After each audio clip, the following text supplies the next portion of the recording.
กับสบายดีพ่อแม่พี่น้องมื้อนี้เจ้าจันกะสีมาหาเฮ็ดเนาะกับหาหน่อไม้ไปกับเสาขาดแน่แล้วกะ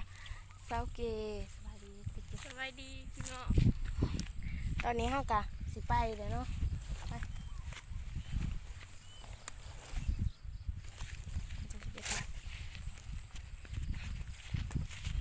พ่อแม่พี่น้อง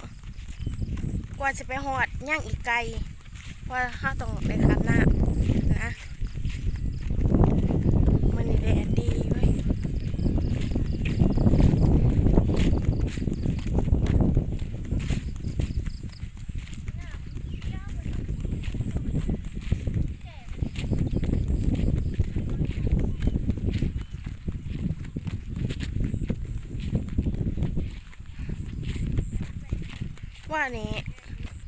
วันนี้ฝนตกพวกพี่น้องวันนี้แดดนะอาจารย์ก็เลยคิดว่าครับบางเทื่อเฮ็ดอาจจะออกนะก็เลยไปลองเบิ่งตอนนี้เฮากะขึ้นมาหอดลงเลยเนาะ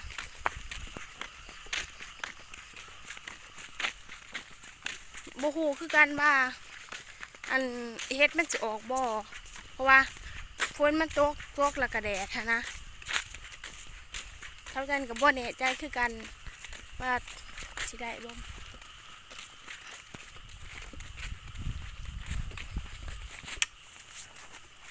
มาสองคนเนาะพ่อแม่พี่น้องสาขาเพิ่นบ่มานำ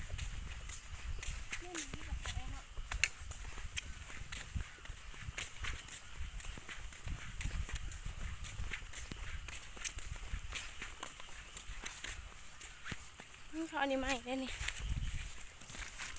พี่ก็เฮ็ดได้นี่แท้เลย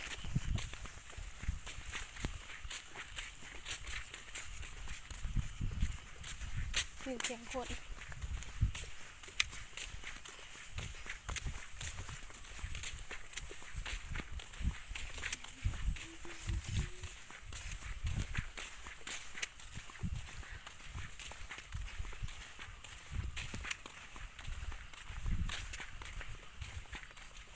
เช้าจันกะบ่ได้ขึ้นมาโดนเด้ขึ้นมาอันดงเนาะขึ้นมาตั้งแต่ช่วงกับปีใหม่แล้วก็บ่ได้ขึ้นมาเลยมีแต่เช้าจันหาหน่อไม้แถวแคมบ้านจังซี่หั่นนะแถวบางกอกหน้าวัดสุกน้องเช้าจันก็บ่ได้ขึ้นมาเพราะว่าเช้าจันไปคนเดียวหั่นนะก็เลยบ่กล้าขึ้นไปจังซี่นะเพราะว่ามาผู้เดียวกับโอกาสเนาะนี่ตอนนี้เช้าจันกับมาพอเฮ็ดเนาะหลอกนึง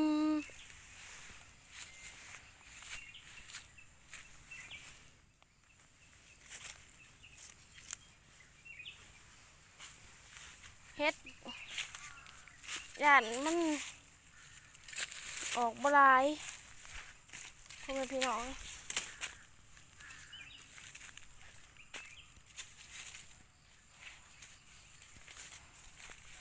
ของเช้าจันมากกับปีใหม่เฮ็ดออกหลาย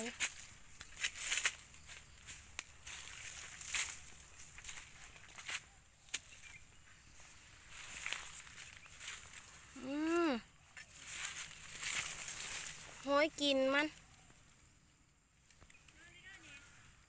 ทายอยู่หันทายเลยอยู่หันห้อยกินเพิ่นพ่อแม่พี่น้องเอ้ยหมุนเบิดบ่ได้ซ้ำ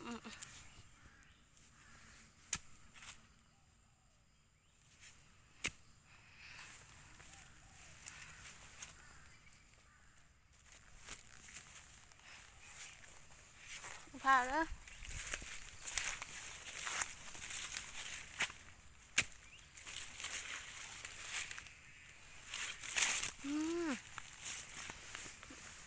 หมุนบ่ได้มีแต่ห้อยกินมัน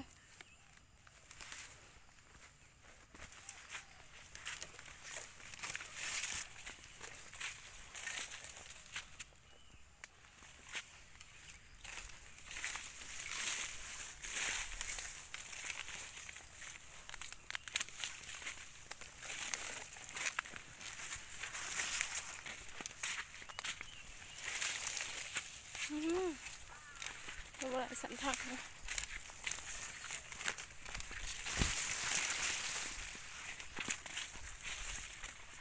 โอเคใส่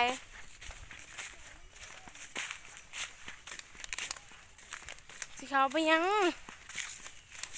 ไปพร้อมกันไป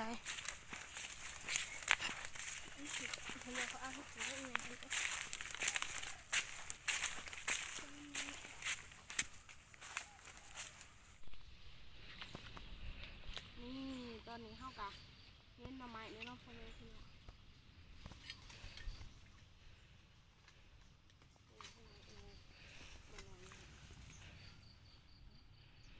บ่เห็นหน่อไม้ซ้ำ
เขาก็เห็นอีกแล้วเนาะ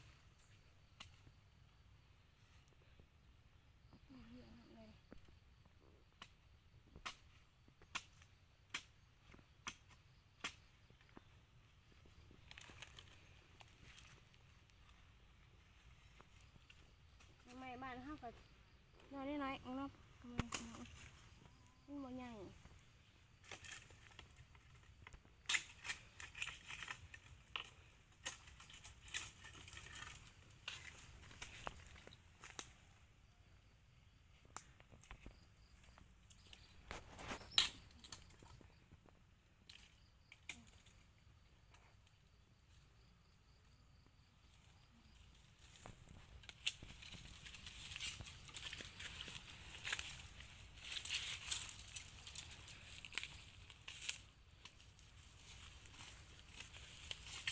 บ้านเอาไว้นี่เห็นไหมนี่เพื่อนพี่น้องเราง่ายมา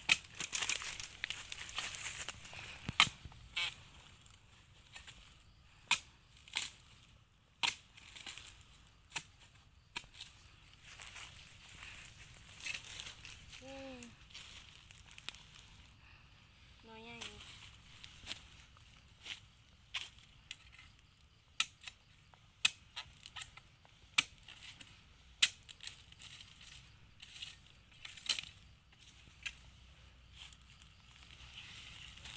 สองหน่อเลย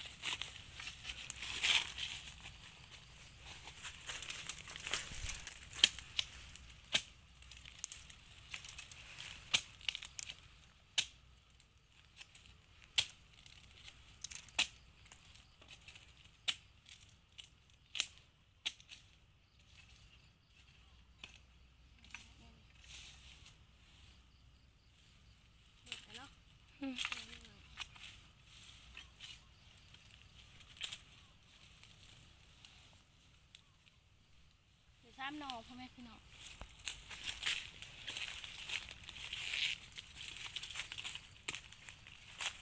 พัดเงียบแท้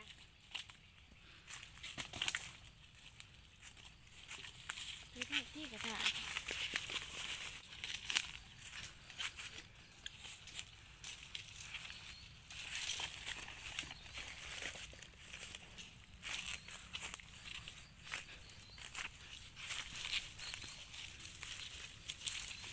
คุณเดจัน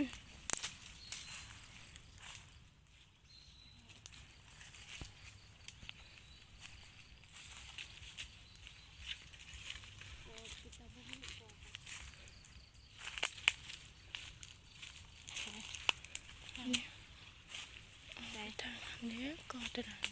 ก็หน่อยๆตัวนั้นบุดาออกทางเก่าคื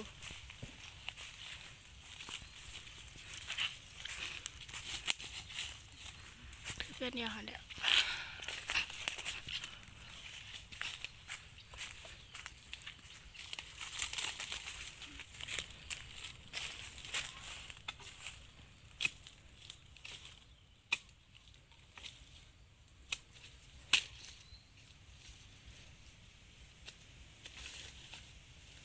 น้องๆมันใหญ่คืออยู่โรงเนาะเป็นโรงเนาะ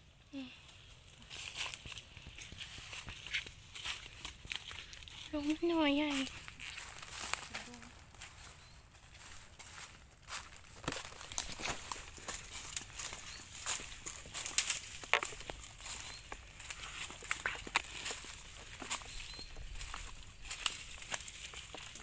เห็นอีกแล้ว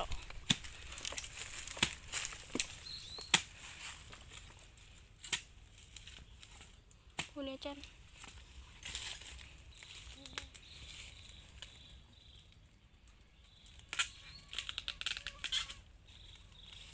นี่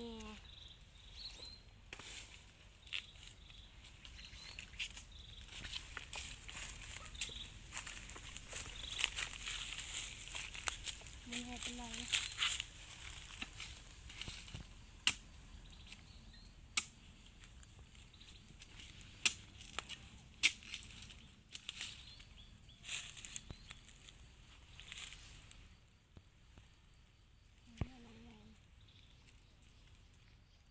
อะไรวะว้าวแบบนี้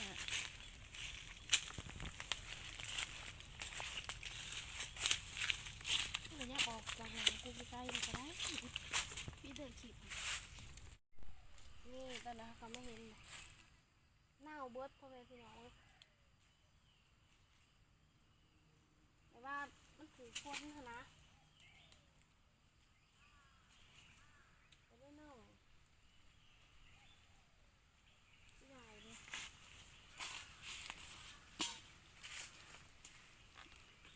นี่ก็เป็นน้ำกินของสจันเนาะนี่ใหญ่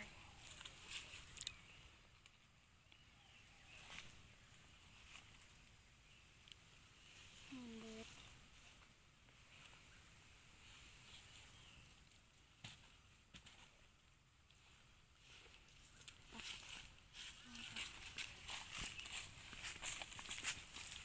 มาถือมา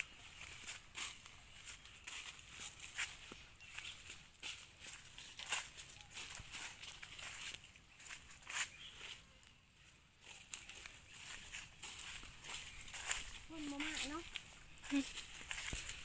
เขาลำหน้าเขา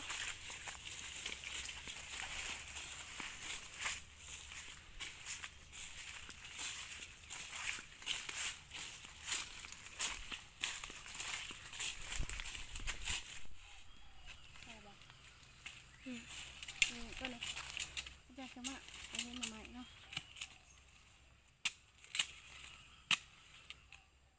ลิงซ่าลิงซับ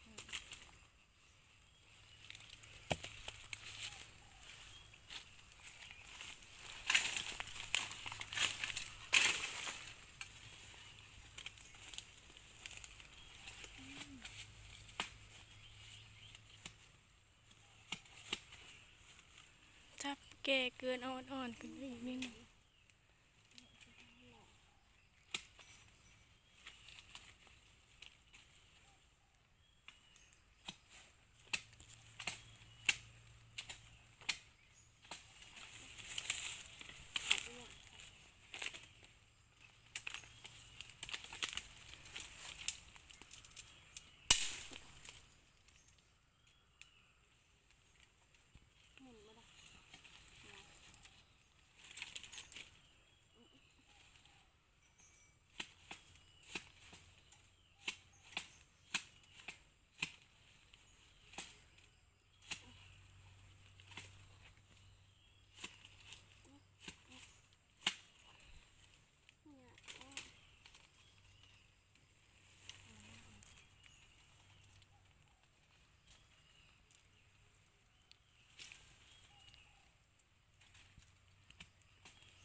ยเอาอย่างไรแท้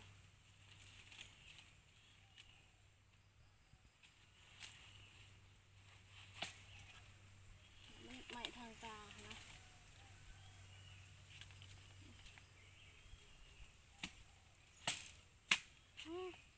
พ่อยซับสมาซับเกลไรมันก็บ่ได้จักเทื่อแล้วแต่ซับอ่อนก็ได้ตลอดนะนี่ไว้พี่น้องตัวนี้แห้งไงเนาะ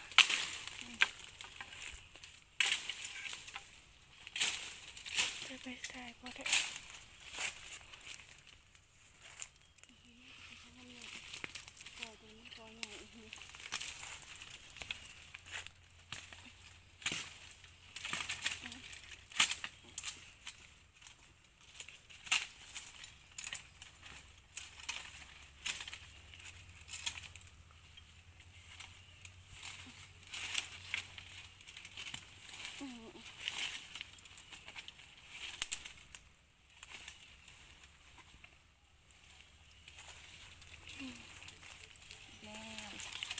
เจียม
ได้แล้วพ่อแม่พี่น้อง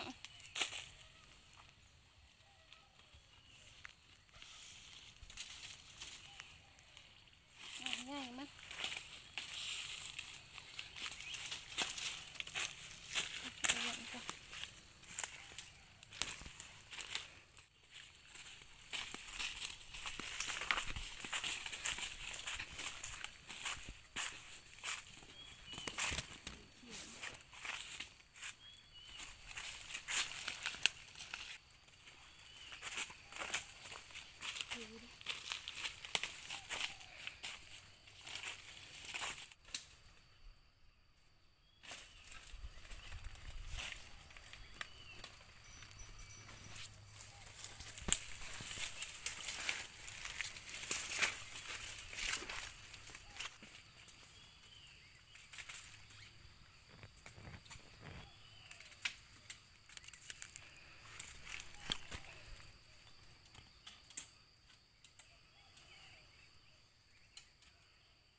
บียร์เพชร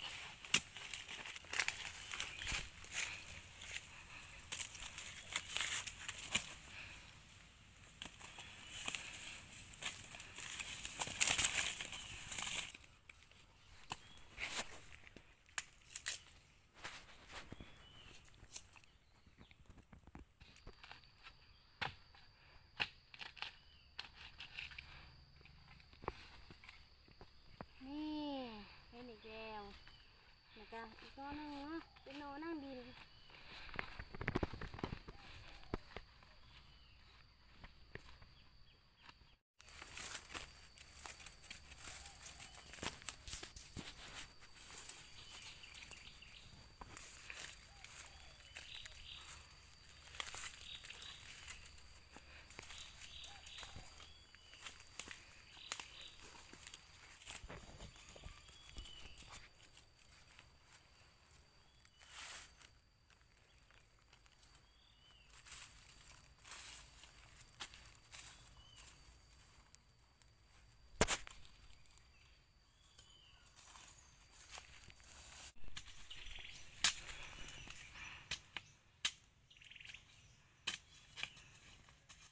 นี่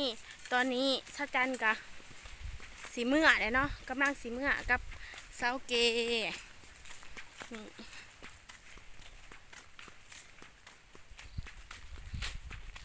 เพราะว่าอันนั้นให้กินข้าวเลยพ่อแม่มองสีคามแล้ว ว่าอะไรเดี๋ยวจะเป็นคือบานได้ใช่ปะนี่ หลอกบัวงามงามพ่อแม่พี่น้อง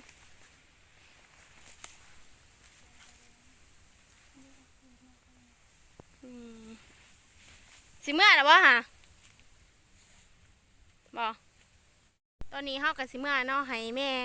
บ่าวคำสิงมาส่งพ่อแม่พี่น้องกอกที่ปีใหม่เคยมาสอน กับพวกวาซุกแล้วก็สาวจันแหน่คลิปตั้งแต่ผู้ตั้งแต่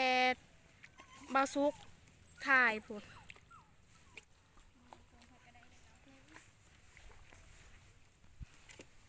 นี่มาหอดแดว ในที่พี่น้องไข่หอยในพี่น้องนี่ อืม นี่นี่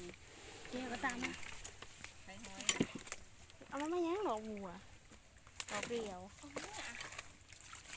นี่คือไข่หอยสะดิเด้อนี่ จะดีอีก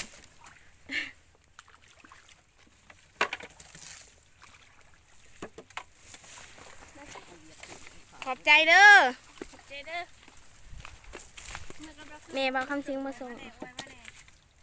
บ๊ายบายบ๊ายบายบ๊ายบายบ๊ายบายเด้อพี่น้อง วันนี้ชาจันกับสิเมื่อเนาะไปเก็บบ่ดอกบัว อ้าว ลงแม่ข้าสาร น่าเห็นของโมโดะเดี๋ยว เอานี่ใกล้ๆอีนี่เอาบ่อันสเกสีเอาดอกบัวเพื่อนพี่น้องชาจันนั่งขาชาจันบ่ลงเพราะว่าบ่อยากเปียกหลายเถื่อหั่นนะน้ำมันอีกก็หลายพ่อแม่พี่น้องขึ้นผู้นะทางนะผู้สิไปยังเบื่อน้ำมันเดือกนี่สเกเก็บดอกบัวนะเพราะว่ามันแบบว่ามันมีแบบดอกบัวยังไรนะอีกอย่างเท่ากันกับแบบขี้ขานลูกน้ำนี่พอเข้าเวกลงหลายเถื่อหั่นนะหันอยุแท้นะฮะหันแดะพ่อแดะแล้วจุ่มๆก็เอามาเลยดูจุ่มหันเนี่ยปะกะยังเห็นมาเบาจะเก็บได้แล้วพ่อพี่น้องได้หลาย